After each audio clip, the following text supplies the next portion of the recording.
एक बार नमरूद, जो उस समय का राजाध्यक्ष था, अपने सैनिकों के साथ राज दरबार की तरफ लौट रहा था। दरबार में लौटने पर उसने अपनी सेना, मंत्रियों और सभी अधिकारियों को बुलाकर कहा, मेरे से ज्यादा ताकतवर इस दुनिया में कोई नहीं है, इसलिए मैं खुदा हूँ। तुम सब मुझे खुदा मान लो और इस देश के हर आदमी को बता दो कि उन्हें मेरी पूजा करनी चाहिए। तब अल्लाह रब्बुल आलमीन ने हजरत इब्राहिम अलैहिस्सलाम से कहा, हे इब्राहिम, तुम नमरूद के पास जाओ और उसे धर्म के रास्ते आने का आमंत्रण दो।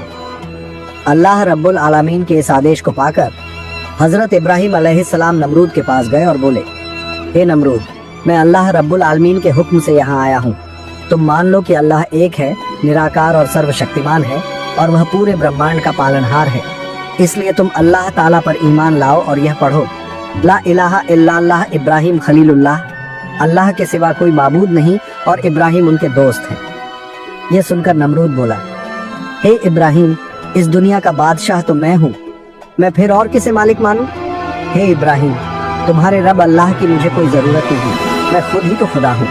मैं थोड़े ही दिनों में तुम्हारे रब का मैं प्राण ले लूंगा और उसका राज्य छीन लूंगा, फिर मैं इस पूरे ब्रह्मांड का मालिक बन जाऊंगा। तब हजरत इब्राहिम अलैहिस्सलाम ने कहा, हे मूर्ख काफिर नमरूद, तू मेरे अल्लाह को कहीं नहीं पाएगा। तब नमरूद ने कहा, ये व्यवस्था मैं खुद करूंगा, समय आने पर तुझे भी दिखेगा। ये सुनकर हजरत इब्राहिम अलैहिस्सलाम कुछ नहीं बोले और वहां से चले गए। फिर जब नमरूद अपने कमरे में ये सब सोच रहा था कि अल्लाह को कैसे मारा जाए, तभी इब्लीस शैतान उसके कमरे में आया और बोला, राजा नमरूद, तुम बड़े बड़े 4 गिद्ध पालो, फिर तुम अल्लाह को मार सकोगे। इस सलाह के बाद इब्लीस शैतान वहां से चला गया। अगले दिन से नमरूद ने इब्लीस की बातों के मुताबिक 4 बड़े बड़े गिद्ध पालने शुरू कर दिए और उन्हें कीमती खाने से मोटा और मजबूत बना दिया। इस बीच नमरूद और उसके लोग एक चौकोर चौकी बनाने लगे। तभी वहां एक आदमी आया और उससे पूछा, जहांपना, आप इस चौकी का क्या करेंगे? नमरूद ने कहा, रुको, जब समय आएगा तब देखोगे मेरी कितनी ताकत है। फिर नमरूद अकेले सोचने लगा कि इससे कैसे काम पूरा किया जाए। उसी समय इब्लीस शैतान फिर से आ गया और उससे कहा, तुम उन गिद्धों को 2 दिन भूखे रहेंगे और जो चौकी बनाई गई है उसके ऊपर मांस के टुकड़े लटकाएंगे और नीचे की तरफ गिद्धों को ठीक से बांध देंगे, बस तुम का काम पूरा हो जाएगा। ये सलाह देने के बाद इब्लीस वहां से चला गया। अगले दिन इब्लीस की बातों के मुताबिक उसने चौकी के नीचे 4 गिद्धों को आराम से बांध लिया और मांस के टुकड़े उनके सामने ऊपर लटकाने लगा। गिद्ध पहले से ही बहुत भूखे थे, इसलिए उनका ध्यान उन मांस के टुकड़ों पर था और नमरूद का ध्यान आसमान की तरफ था। क्योंकि गिद्ध भूखे थे, इसलिए वे ताकि मांस खा सकें, उन्होंने ऊपर चढ़ना शुरू किया। फिर नमरूद एक साथी के साथ तीर और धनुक लेकर उस चौकी पर बैठ गया। इसके बाद मूर्ख नमरूद का बाजीदार जान ऊपर चढ़ने लगा। काफिर नमरूद को लगता था कि अल्लाह रब्बुल आलमीन ऊपर रहते हैं, इसलिए वह ऊपर जाने लगा। जब वह काफी ऊंचा चढ़ गया और पहाड़ पर्वत सब उसकी नजर से ओझल हो गए, तब नमरूद ने सोचा कि अब उसका काम पूरा हो जाएगा। अब मूर्ख काफिर नमरूद अल्लाह ताला को मारने के लिए अपने धनुक में तीर लगा रहा था। देखकर नमरूद के उस साथी के मन में एक बदलाव आया। तब उसने कहा, जहांपना, आप किसे निशाना बनाकर ऊपर की ओर तीर चलाने जा रहे हैं? तब नमरूद ने कहा, मैं इब्राहिम के रब यानी उसके खुदा को खत्म कर दूंगा और उसे मारकर उसका राज्य हड़प लूंगा। ये सुनकर साथी बोला, क्या कोई ऐसा कर सकता है? आपका अल्लाह रब्बुल आलमीन को कोई मार सकता है? वह तो महान है, वह तो अनंत, सर्वशक्तिमान और पराक्रमी है। वह इस सारी दुनिया के पालनहार है। वह एक है और उनके सिवा कोई पूजा करने योग्य नहीं है। साथी की बातें सुनकर पापिष्ठ नमरूद गुस्से से भर गया और मन में सोचा, ये आदमी, क्या तो फिर इब्राहिम ने गुपचुप धर्म कबूल कर लिया? इसी पर गुस्से में आकर पापिष्ठ नमरूद ने उस आदमी को धक्का देकर चौकी से गिरा दिया। ठीक उसी समय अल्लाह रब्बुल आलमीन ने हजरत जिब्राइल अलैहिस्सलाम को हुक्म दिया, जिब्राइल, तुम जाओ, पापिष्ठ नमरूद ने जिस आदमी को नीचे फेंका है उसे बचाओ, उसे कोई नुकसान न हो। अल्लाह रब्बुल आलमीन का हुक्म मिलते ही जिब्राइल अलैहिस्सलाम तेजी से आए और उस आदमी को बचा लिया। फिर मूर्ख पापिष्ठ नमरूद ने अपने तीर ऊपर की ओर फेंकने लगा। उसी समय फिर से अल्लाह रब्बुल आलमीन ने हजरत जिब्राइल अलैहिस्सलाम को बुलाकर कहा, हे जिब्राइल, मैं अपने सबसे बड़े दुश्मन को निराश नहीं करूंगा, बल्कि उसकी इच्छाओं के मुताबिक उसकी जरूरतें पूरी करूंगा। तुम पापी नमरूद के मन की इच्छा पूरी करने के लिए एक निशानी तैयार करो। नमरूद के फेंके गए तीर के सिर पर मछली का खून लगा दो ताकि वो समझे कि उसने मुझे मार दिया है। अल्लाह रब्बुल आलमीन के हुक्म पर हजरत जिब्राइल अलैहिस्सलाम ने पापी नमरूद के तीर के सिर पर मछली का खून लगाकर उसे उसकी ऊंची चौकी के पास लौटा दिया। चौकी पर तीरों के सिर पर खून देखकर नमरूद आश्वस्त हो गया और मन ही मन सोचने लगा, बिल्कुल इब्राहिम की बात सच है, खुदा मर चुका है। ये सोचकर उसके मन में खुशी की लहर दौड़ने लगी। अब उसने सोचा कि इब्राहिम का खुदा मर गया है, इसलिए ऊपर जाने की कोई जरूरत नहीं, नीचे उतरना पड़ेगा। लेकिन उसे समझ नहीं आ रहा था कि कैसे उतरे। तभी शैतान इब्लिस आया और बोला, हे बादशाह नमरूद, ऊपर लटके हुए मांस के टुकड़े मुर्गाबियों की पहुंच से बाहर हैं। अब तुम मांस को चौकी के नीचे लटका दो तो तुम नीचे उतर सकोगे। ये कहकर शैतान वहां से चला गया। फिर नमरूद ने देर न करते हुए तुरंत शैतान की बात मानकर मांस के टुकड़े नीचे लटका दिए। तब सुकून। कुछ समय बाद नमरूद नीचे उतरने लगा मांस के लालच में। थोड़ी देर बाद नमरूद नीचे आया और खुशी खुशी खून से भरे तीर लेकर दरबार में पहुंचा। फिर पापी नमरूद ने हजरत इब्राहिम अलैहिस्सलाम को खबर भेजी। खबर मिलते ही हजरत इब्राहिम अलैहिस्सलाम दरबार में आए। तब नमरूद बोला, हे इब्राहिम, देखो मैंने तुम्हारे रब अल्लाह को मार दिया है। हजरत इब्राहिम अलैहिस्सलाम ने कहा, हे मूर्ख नमरूद, तुम तो क्या, अगर तुम सारी दुनिया की ताकतों को इकट्ठा कर लो फिर भी तुम अल्लाह रब्बुल आलमीन का एक भी बाल नहीं बिगाड़ सकते। नहीं, वो तो अदृश्य और निराकार है और वो सर्वशक्तिमान है। उन्हें इंसान के आकार में सोचना सबसे बड़ी बेवकूफी है। उनके ऊपर किसी की भी ताकत या शक्ति नहीं चल सकती। तब मूर्ख नमरूद ने हजरत इब्राहिम अलैहिस्सलाम की ये बात सुनकर कहा, अगर तुम्हें लगता है कि मैं तुम्हारे खुदा को मार नहीं सकता तो मैं तुम्हारे खुदा से लड़ाई करना चाहता हूँ। बताओ तुम्हारे खुदा की सेना कितनी है? तब हजरत इब्राहिम अलैहिस्सलाम ने कहा, मेरे रब अल्लाह ताला की सेना की संख्या अनगिनत है, कोई भी उनकी संख्या का हिसाब नहीं लगा सकता। सैन्य के अलावा अकेले किसी भी हालात का सामना करने में सक्षम। तब नमरूद ने कहा, ठीक है, तुम्हारे रब के सेना बल की संख्या जानने की मुझे कोई जरूरत नहीं है। तुम अपने रब से कहो कि वह सेना बल लेकर युद्ध के लिए तैयार हो जाए। अगर तुम्हारे खुदा के सेना बल में हिम्मत है तो आसमां के नीचे आकर दिखाए। नमरूद का नाम सुन चुके हैं लेकिन अभी तक उसे पहचान नहीं पाए हैं। उन्हें नहीं पता नमरूद की ताकत कितनी ज्यादा है। इस युद्ध में मैं तुम्हारे रब की ताकत को चूर चूर कर दूंगा। यह सुनकर हजरत इब्राहिम अलैहिस्सलाम मुस्कुराते हुए बोले, हे बेवकूफ नमरूद, मेरे रब का, अगर तुम्हें सेना के साथ लड़ाई करने की उम्मीद है तो ठीक है, तुम अपनी सेना लेकर तैयार रहो।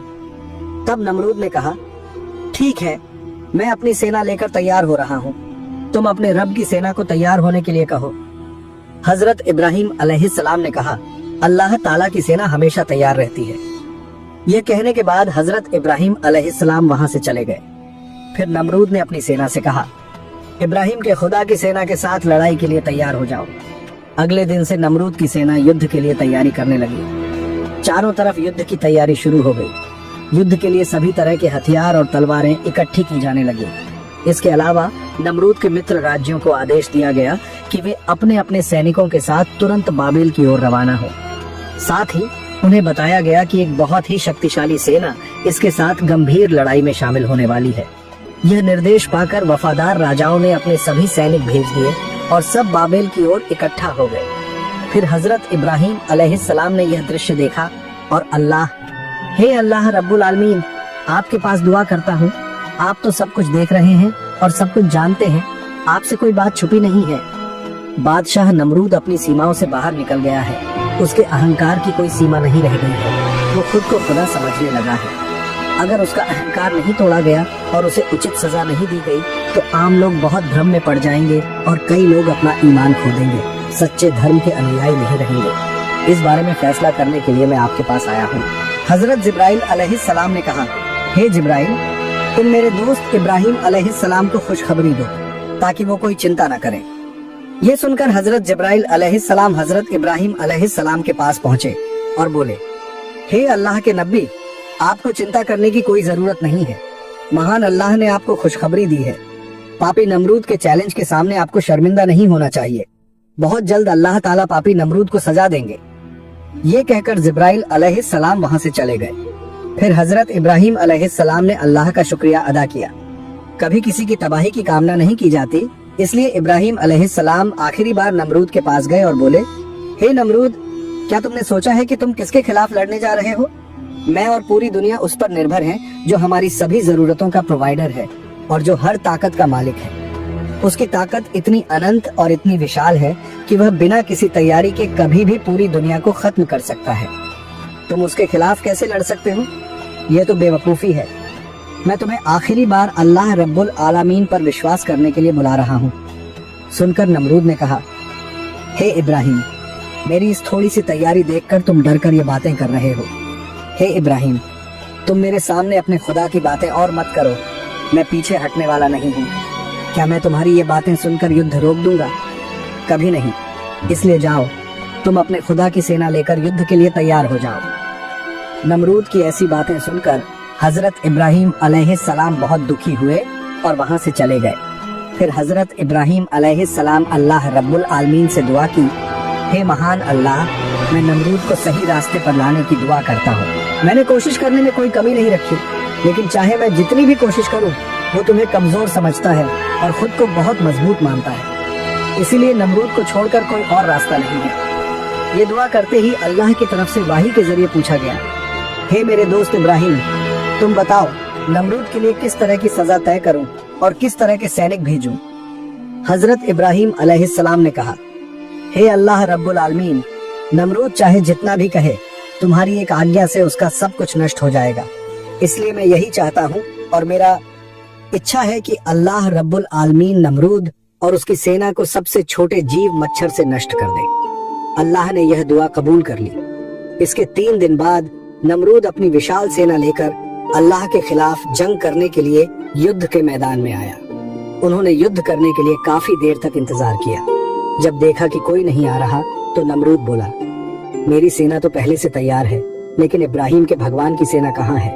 हे इब्राहिम, तुम्हारे रब की सेनाएं तो नजर नहीं आ रही हैं। तब इब्राहिम अलैहिस्सलाम ने कहा, हे नमरूद, थोड़ी देर इंतजार करो, अल्लाह की फौज थोड़ी ही देर में आ जाएगी। समय अल्लाह रब्बुल आलमीन ने मच्छरों से कहा, हे मच्छरों, आज मैं तुम्हारे लिए बेहतरीन खाने का इंतजाम किया है। तुम आज नमरूद की फौज का खून और मांस खा लो।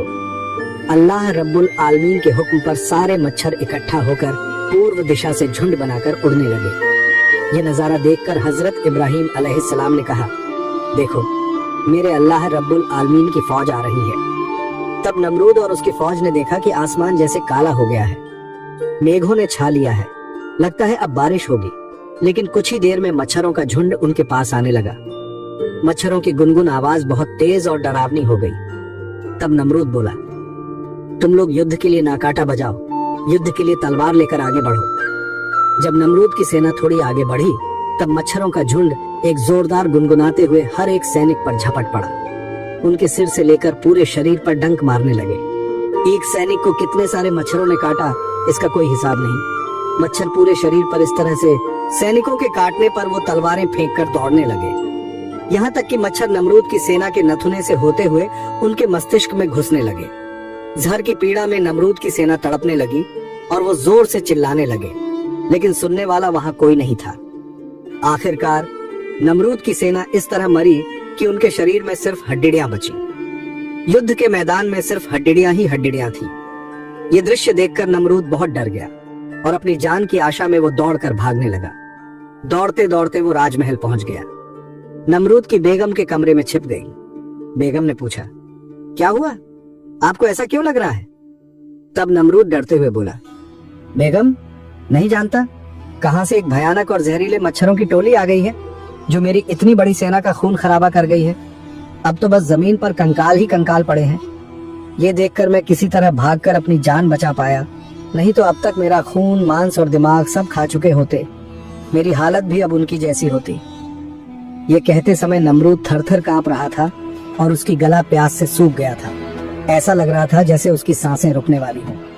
आ रहा था ठीक उसी समय एक बड़ा सा लंगड़ा मच्छर नमरूद के नथुने में घुस गया।